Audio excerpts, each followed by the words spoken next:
last year when I saw my biggest fear play out before my very eyes.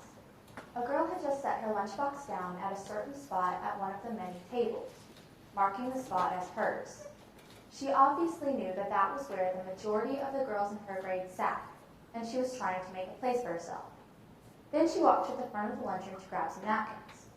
My eyes followed her as she walked back and sat back down. Well, tried to sit back down.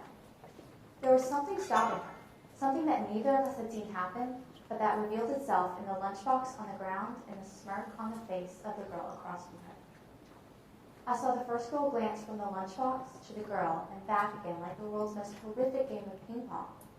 She looked so bewildered and lost, like she couldn't fully process what was going on. There had to be a mistake, because bullying just didn't happen anymore. She could have handled it a lot of different ways. She could have called the other girl out, or thrown a fit, or gotten angry. Instead, I watched as that girl slowly picked up her lunchbox and went to sit with people who instantly welcomed her. I was disgusted and horrified. How could anyone do that? Every single one of you in this room has probably felt the same way at some point in your life. That innate need to feel accepted and part of the pack is actually a very primitive part of us, originating from the safety in numbers concept that contributed to survival long ago. Since there were no special traits that helped humans survive, staying together in a group made us feel safe and protected. Even though our survival no longer relies upon it, that innate drive has stuck with us. This instinct is the basis of social acceptance, which is the acceptance of a person into a group. Now, social acceptance might sound uncomplicated and a lot like the antithesis of bullying, but it is actually much deeper than that. The focus on social acceptance is so integral to our society and humans as a whole that it even extends to our TV programs. Most reality TV shows are about social acceptance, or its opposite, social rejection. Now, social rejection might sound as minor as a tantrum about feelings, but it can actually be very dangerous. According to Nathan DeWall and other researchers, social rejection is equivalent to physical harm. In a study performed by PhDs Naomi Eisenberger and Kipling Williams, when a player was suddenly excluded from a game, there was increased activity in two regions of the brain, the dorsal anterior cingulate cortex and the anterior insula. These are the same areas of the brain that are activated when you experience pain. The general purpose of this system is to alert your body that something is wrong. Your body triggers the system, and that results in the subsequent negative feelings. Now, the good news is that in most cases, the negative emotions that follow rejection don't last long, and people normally seek inclusion elsewhere. The bad news is that sometimes those feelings fester and result in rational violence or anger.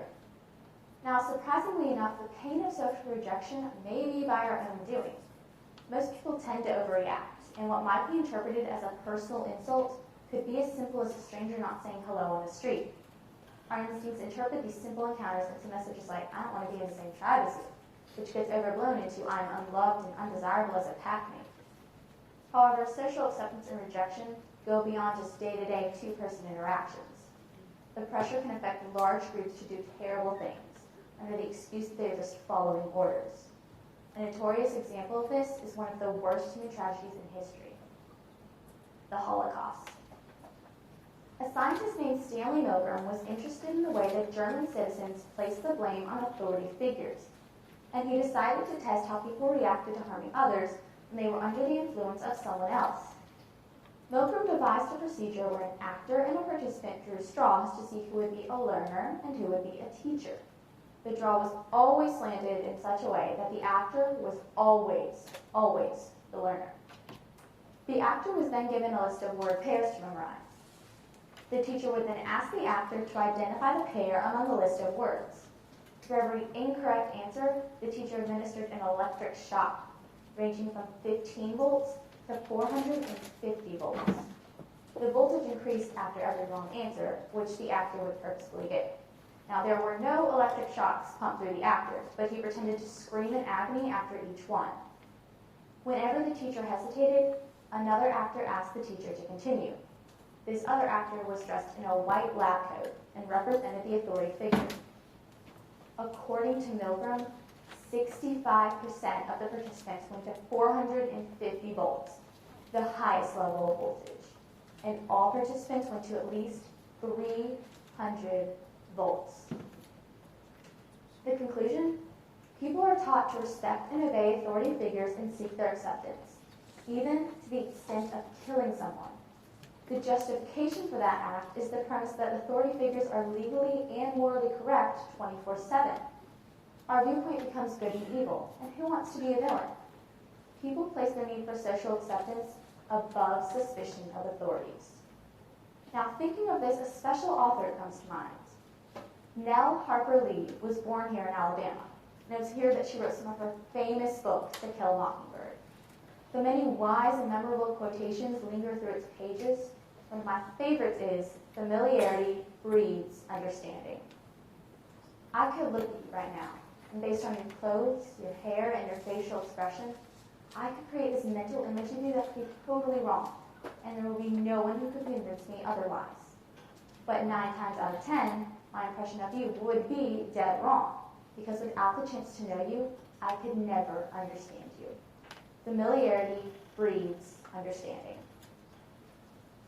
Now that you hopefully understand why it is so hurtful to exclude someone, I have something to confess.